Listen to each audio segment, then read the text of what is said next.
Hello guys, welcome to GS night polity special Bharat का संविधान। और हम लोग भारत के संविधान में उसके संवैधानिक विकास की प्रक्रिया के बारे में पढ़ रहे थे। और इससे पहले हमने 6 क्लासेस कर ली हैं संवैधानिक विकास की प्रक्रिया के बारे में। अगर आप लोगों ने इससे पहले की 6 क्लासेस नहीं देखी है तो मैं डिस्क्रिप्शन में लिंक दे दूंगा। आप लोग पहले उन क्लासेस को चेकआउट कर लीजिएगा, उसके बाद क्लास 7 देखिएगा ताकि आप लोगों को अच्छी तरीके से समझ में आए। तो आज हमारी क्लास 7 है। पिछले क्लास तक हम लोग ने जितने भी चीज़ें पढ़ी थी उससे आगे की चीज़ें कंटिन्यू होंगी। तो आप लोगों से रिक्वेस्ट है कि अगर आप लोगों ने पिछले की क्लासेस नहीं देखी है तो पहले उन क्लासेस को देख लें, उसके बाद आगे की क्लास करें। तो चलिए बिना किसी देरी किए चलिए शुरू करते हैं।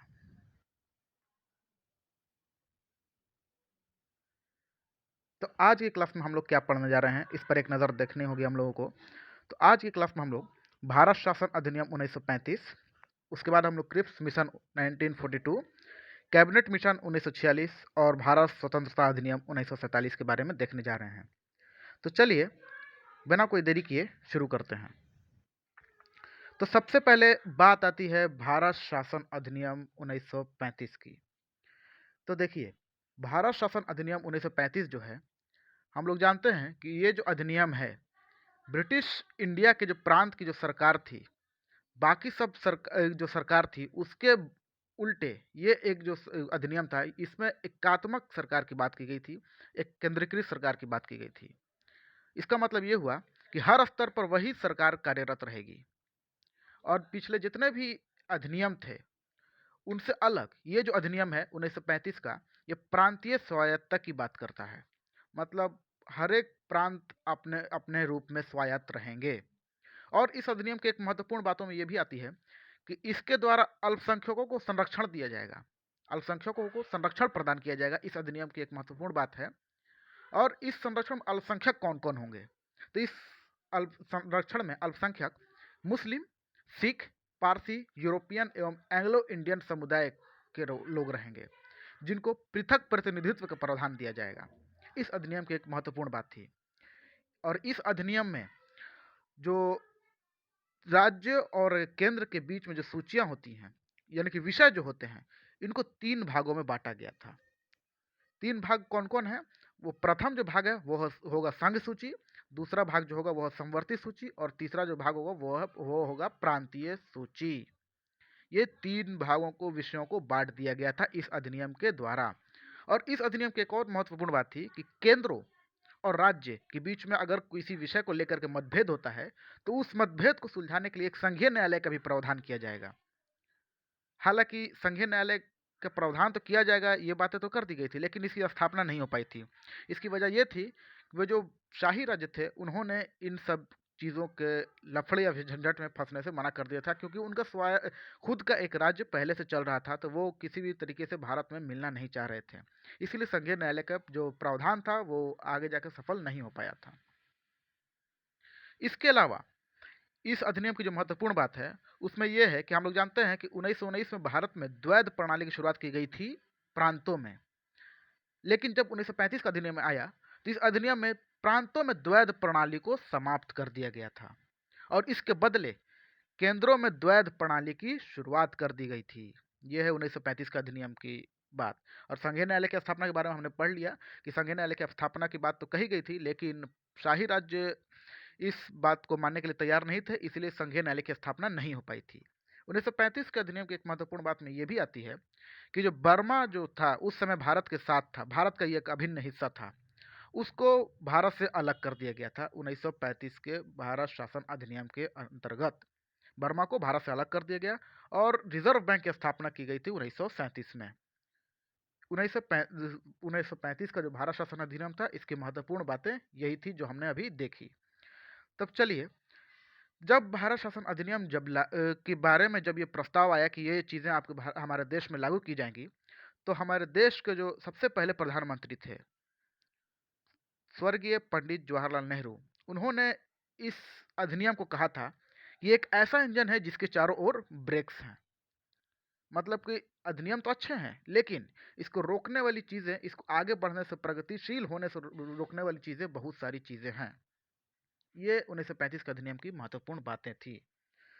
तब चलिए आगे बढ़ते हैं हम लोग इससे। तो अब बात आती है क्रिप्स मिशन 1942 की।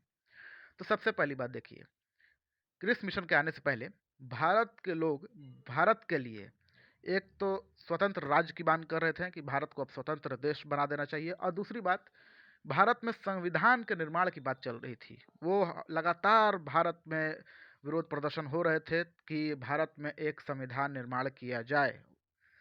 तो शुरुआत में तो औपनिवेशिक शासकों मतलब कि ब्रिटिश ने भारत में संविधान निर्माण की बात को ठुकरा दिया है, लेकिन बदलती हुई परिस्थिति, अब ये बदलती हुई परिस्थिति क्या होती है, उस समय द्वितीय विश्व युद्ध के होने की आसार दिखने लगे थे हम लोगों को। द्वितीय विश्व युद्ध होने के आहट दिखने लगी थी।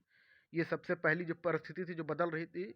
और उसके बाद एक और चीज़ कि ब्रिटेन में एक नई सरकार का गठन हो गया था, जिसने भारत में संविधान निर्माण के जो रास्ता है इसको प्रशस्त कर दिया था। तो सन 1942 में ब्रिटिश सरकार ने अपना एक कैबिनेट सदस्य सर स्टेफोर्ड क्रिप्स, जैसा कि आप लोग इस चित्र में देख सकते हैं, सर स्टेफोर्ड क्रिप्स जो कि इंग्लैंड सरकार के कैबिनेट सदस्य थे, इनको भारत में भेजा गया। और ये जो सर स्टेफोर्ड क्रिप्स थे, इन्होंने ये भारत में एक ड्राफ्ट में लेकर आए। और उस ड्राफ्ट में क्या बात कही गई थी, उसके जानने से पहले इस ड्राफ्ट में दो प्रकार का बात कहा गया था। कि सबसे पहली बात कि इस ड्राफ्ट को तभी लागू किया जाएगा जब कांग्रेस और मुस्लिम लीग इस ड्राफ्ट पर सहमत होंगे। जब कांग्रेस और मुस्लिम लीग ये जो ड्राफ्ट लेकर आए हैं सर स्टेफोर्ड क्रिप्स, उस पर सहमत होंगे तभी इस ड्राफ्ट को आगे बढ़ाया जाएगा। और दूसरी चीज़ जो वो ये थी कि ये जो भी ड्राफ्ट में जो बातें कही गई हैं वो द्वितीय विश्व युद्ध के बाद लागू की जाएंगी, ना कि द्वितीय विश्व युद्ध के पहले। हालांकि अभी द्वितीय विश्व युद्ध स्टार्ट भी नहीं हुआ था। उससे पहले ये बातें कही गई थी कि जब द्वितीय विश्व युद्ध समाप्त हो जाएगा तब हम लोग ये बात जो भी ड्राफ्ट में कही गई हैं उन बातों को लागू करेंगे। और ड्राफ्ट में क्या बातें कही गई थी, चलिए आगे हम लोग देखते हैं। तो सबसे पहले कहा गया था भारत को एक प्रभुत्व का दर्जा प्रदान किया जाएगा। अब ये प्रभुत्व या डोमिनियन, इसका मतलब क्या होता है? भारत को डोमिनियन का दर्जा प्रदान करने का मतलब कि भारत में स्वयं की तो सरकार होगी, लेकिन ये जो सरकार है ब्रिटिश गवर्नमेंट के अंडर होगी। मतलब कि इनका खुद का प्रभुत्व तो रहेगा, लेकिन वो इंग्लैंड सरकार के अंडर में रहेंगी। इसको अगर राजनीति शास्त्र में देखें तो संप्रभुता जो भारत का कहा जाता है, वो संप्रभुता नहीं हो पाता इस अधिनियम के अंतर्गत। और दूसरी बात जो कही गई थी इस ड्राफ्ट के अंदर, वो ये थी कि भारत के सभी प्रांतों और राज्यों को मिलाकर भारतीय संघ का निर्माण करना। इसका मतलब कि जितने भी ब्रिटिश इंडिया के जो प्रांत थे और जितने भी देसी रियासत थी, उन सभी को मिला करके एक भारतीय संघ का निर्माण करना। किसका निर्माण करना? एक भारतीय संघ का निर्माण करना।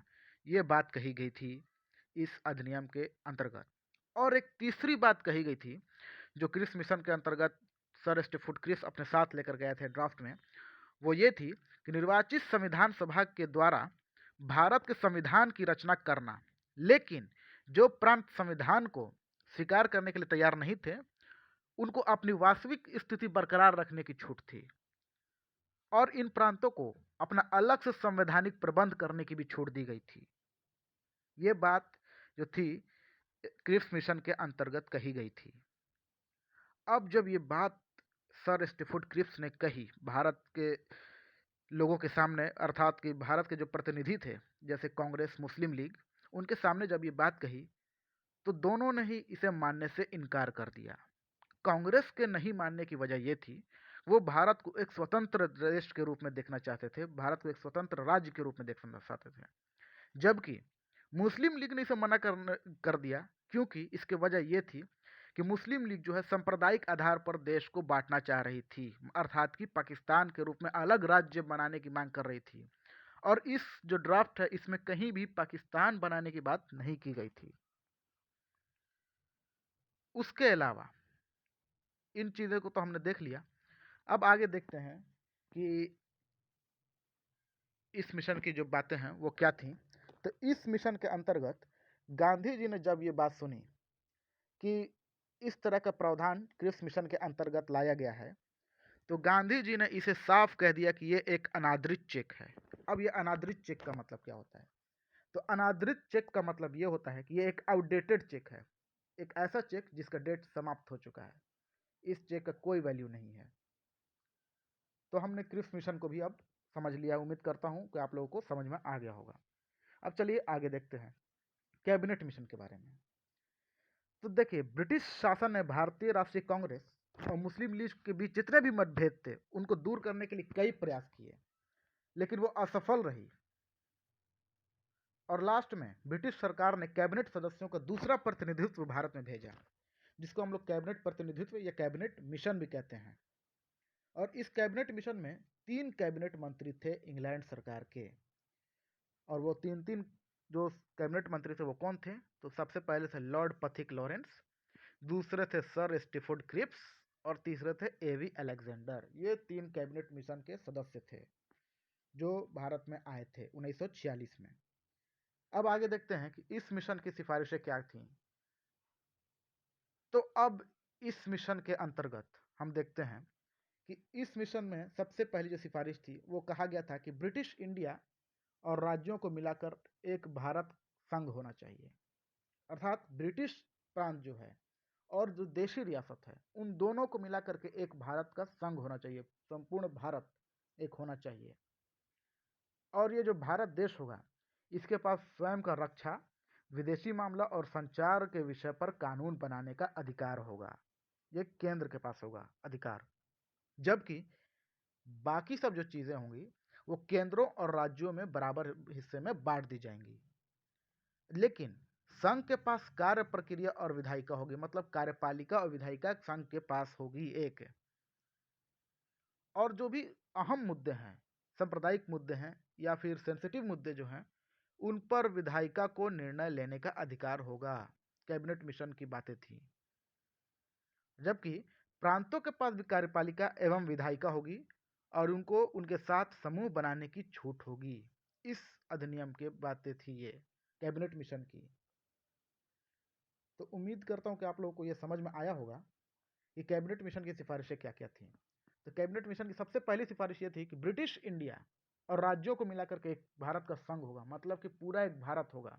हमने पहले भी बात की है कि जब 1858 का जो अधिनियम आया था उसमें हम नए प्रकार का ढांचा देखा था।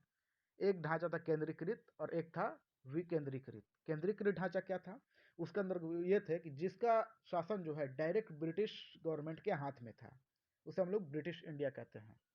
जबकि वैसे राज्य या प्रांत जहां पर डायरेक्ट ब्रिटिश गवर्नमेंट का राज्य या रूल नहीं चलता था वो देशी रियासत या शाही राज्य कहे जाते थे। हालांकि शाही राज्य जो थे वो अपने राज्यों में हर चीज करने के लिए एक तरीके से स्वतंत्र थे, लेकिन ब्रिटिश गवर्नमेंट के अंडर में, डायरेक्ट गवर्नमेंट का वहां पर रूल नहीं चलता था ब्रिटिश का।